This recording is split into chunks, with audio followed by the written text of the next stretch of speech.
touch. Marianne Gosset m'a rejoint sur le plateau, comment ça va? Très bien. Super. Vous êtes cofondateur et CEO of the Socialite Family. Exactement. Ok, et donc c'est le premier site d'inspiration qui soit dédié à la déco, art de vivre, des familles modernes, urbaines et connectées. Exactement. En fait, on est né média en 2013. Donc, en effet, notre contenu qui est le plus connu aujourd'hui, c'est des reportages chez des familles contemporaines en France, à l'étranger, avec tout le contenu est produit en interne. Et de ce média traditionnel, on est devenu une marque. On a lancé notre propre marque avec mon associée Constance Génary en 2017. Notre volonté, notre ambition, c'était de proposer des créations originales de mobilier, luminaires et accessoires de décoration. Donc tout est dessiné en interne. Ce sont vraiment des créations originales. Super. Fabriquées en Europe. 90% de notre production, c'est France, Italie, Portugal. Bravo. Et qu'on cherche à donc, distribuer, vendre en direct à nos clients. Donc aujourd'hui, nos produits sont distribués sur notre site internet. On a également 2 points de vente à Paris, rue Saint-Fiacre et au BHV. Et nous arrivons bientôt à Lyon. Et nous vendons également aux professionnels, architectes, décorateurs, professionnels de l'hôtellerie, de la restauration. Et avec un positionnement prix qu'on souhaite prix juste. Donc, vous avez des créations originales fabriquées par les fabricants des plus grands éditeurs et à un prix abordable, sans intermédiaire. Plutôt raisonnable. Comment est venue l'idée de devenir une marque? Alors, très bonne question. À la base, on était un média, donc ça a été, il y a assez peu de modèles de médias qui deviennent des marques. Ça, ouais. Il y a des médias qui deviennent des distributeurs de multiproduits, mais des médias qui deviennent des marques, il y en a très peu.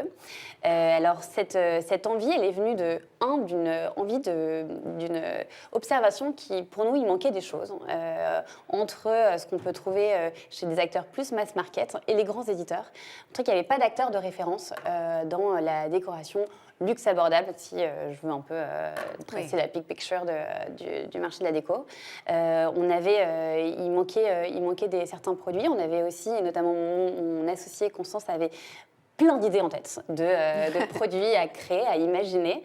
C'est également notre communauté média qui nous a poussé à créer cette marque, qui nous inspire chaque jour, puisqu'en fait, en allant visiter nos familles chaque semaine, elle nous disait « Ah, il faudrait que j'ai ce type d'enfilade, j'arrive pas à trouver une suspension comme ça. » Et donc, c'est vrai qu'en étant au plus proche de notre lecteur, c'était aussi être au plus proche de notre client potentiel. Et donc, sans que ça soit de la co-création, c'est vrai que la communauté nous inspirait. Et ce qui nous a vraiment mis le pied à l'étrier, c'est une collaboration avec la marque La Redoute. La Redoute est venue nous voir en 2016 pour travailler avec nous. Donc, nous étions un média et on leur a dit, et notamment porté aussi par mon associé, en fait, faisons du produit ensemble. Et c'était la première fois qu'ils allaient faire confiance à un média pour dessiner. Mais pourquoi ils sont venus vous voir? Promouvoir quelque chose? Alors, à la fois, je pense pour notre capacité à fédérer une communauté forte, premium, urbaine, d'esthètes, notre vision de la décoration. Et je pense qu'ils n'avaient pas forcément l'idée de faire une collection de produits avec nous. Bien sûr. Parce qu'on n'allait pas faire de la création de contenu avec eux. Et on est arrivé en leur disant, en fait, nous, on voudrait vous proposer une collection. Et donc, avec toute l'expertise que vous aviez derrière, c'était très intéressant pour eux. Exactement. Et donc, on a imaginé toute une chambre à coucher, donc un lit, des luminaires, du linge de lit, un fauteuil. Et ça a été un grand succès. Et nous, ça nous a beaucoup plu. Avec Constance, Constance a adoré aussi imaginer, créer. C'est quoi la formation de Constance? Parce que vous parlez beaucoup d'elle. Et évidemment, je sens qu'elle est derrière, la créativité Exactement. derrière. En fait, alors nous, dans notre binôme, Constance est la directrice artistique. Et moi, je m'occupe de tous les aspects business. Voilà. Constance n'est pas designer à la base, mais elle a une vision créative. Elle connaît super bien la déco et le design. Et donc, c'est pas entre guillemets, une histoire d'un blog qui décide de devenir une marque. C'est vraiment toute une éducation qu'elle a reçue de sa mère, de son père, d'une expérience aussi professionnelle très tournée dans l'image. Et d'ailleurs, c'est très intéressant dans le processus créatif, c'est qu'elle va imaginer l'image du produit à la fin, comment on va le shooter. Donc on ne va pas forcément parler d'univers, mais plutôt vraiment quelle est la photo finale qu'on veut faire.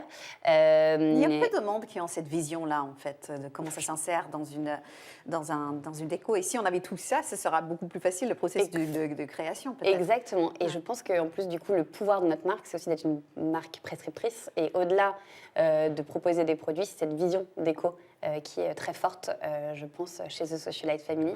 On parle de French Touch. Je pense que typiquement, The Socialite Family, dans sa manière aussi d'appréhender la création, la créativité, est clairement dans cette originalité French Touch. Même si, dans la marque, Constance est franco-italienne, du coup, on a cette inspiration à la fois française et italienne. Touch, exactement, European Touch, ouais. et qui est très appréciée aussi à l'étranger, que ce soit le média ou la marque. On est un média à la fois des français et anglais, enfin, tout est traduit en anglais, et on a plus de 50% de notre communauté à l'étranger et qui aime regarder, aime découvrir des intérieurs français, même si on shoot également à l'étranger. Quel pays qui vous suit le plus? Alors, les pays limitrophes, donc européens, les États-Unis aussi, beaucoup, que ce soit à New York, à Los Angeles, à San Francisco. C'est le chic à la française. Le chic à la française. Ils aiment visiter les intérieurs parisiens, les intérieurs également en région, avec des espaces différents.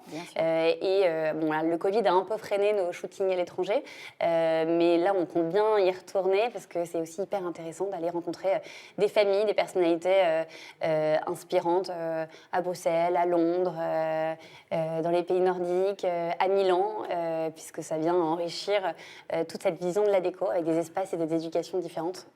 C'est des sortes de photos de famille, un moment figé, mais une rencontre exceptionnelle quand vous dites que vous allez shooter les familles. Ouais, c'est notre équipe. À la base, c'était Constance qui prenait les photos, et maintenant on a vraiment une équipe de photographes formés qui donc part à la rencontre de cette famille, donc avec un portrait de famille. Mais avant de prendre les photos, il y a toujours une rencontre. L'idée, c'est de discuter, d'échanger. Il y a énormément de contenu qui est produit aussi sur ce portrait de famille, des contenus textes, une interview. Donc vraiment, on se nourrit de ces familles, de leur éducation, de leurs influences, de comment ils ont pensé leur décoration, pourquoi ils ont décidé de mixer une commode héritée de la grand-mère avec des souvenirs de voyage. Et c'est tout ça qui nous inspire, donc forcément très déco, mais pas que. Art de vivre également. On leur demande toujours des bonnes adresses, comment, alors s'ils ont des enfants, quels sont les bons tips pour partir en vacances avec des enfants. Et c'est tout ce cocktail qui fait que The Socialite Family a un média de référence sur l'art de vivre des familles contemporaines. En tout cas, ça m'excite en tout cas de vous écouter. Je trouve que ce projet est exceptionnel. Bravo en tout cas pour ce que vous faites. Juste en un mot, French Touch, c'est quand même le titre de l'événement. Qu'est-ce que ça veut dire pour vous? Je dirais liberté créative. Les Français n'aiment pas faire comme tout le monde, et je pense que chez nous, en tout cas, avec The Socialite Family, c'est aussi ça qu'on essaie de montrer, de changer et d'être hyper disruptif aussi sur les modèles qu'on peut faire. Tout le monde nous avait dit, vous êtes un média, vous n'arriverez pas à être une marque. Et ben voilà, là on switch de média à marque. Cette créativité française où on peut ne pas être dans un seul style, mais dans un mélange de styles. French Touch, ça m'évoque aussi pas mal de challenges, pas mal de défis. Et qui sont aussi les défis de Socialite Family, que ce soit comment on exporte notre propriété intellectuelle dans les autres pays. Aujourd'hui, on commence à être copié en Asie. Donc, comment on arrive à se défendre alors qu'on est petit dans ce milieu créatif. Ça me fait penser à internationalisation, comment on arrive à créer des fleurons internationaux sur des industries créatives. On en a déjà et on peut déjà en être fiers, mais ces 2 jours, on nous a bien raconté et expliqué aussi qu'il y a encore pas mal de défis sur ces sujets-là.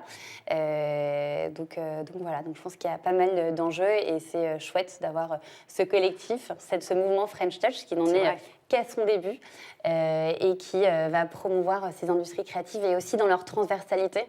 Je disais, nous, on est un média, on est une marque, on aime mettre en avant des artistes, la musique, la vidéo. Et je trouve que ce qui est chouette avec cette French Touch et notre grande force, elle va s'exprimer dans cette transversalité en menant des projets avec toutes nos compétences dans les différentes verticales. C'est formidable. Merci beaucoup d'être venu sur le plateau aujourd'hui. Je vous souhaite plein de bonnes choses pour la suite. Il y a plein de rencontres à faire. Donc, vous pouvez passer à tous les étages, voir ce qui se passe. Merci beaucoup, Merci. Marianne. Au revoir. Au revoir. On arrive à la fin donc de notre plateau. Oui, on me confirme. J'ai eu le plaisir d'interviewer beaucoup de monde aujourd'hui. C'était très, très chouette. Et je pense qu'on a contribué à la réflexion de la construction des industries créatives pour le futur. C'était un plaisir pour moi d'animer ce plateau. Et je vous dis à très bientôt chez We Are.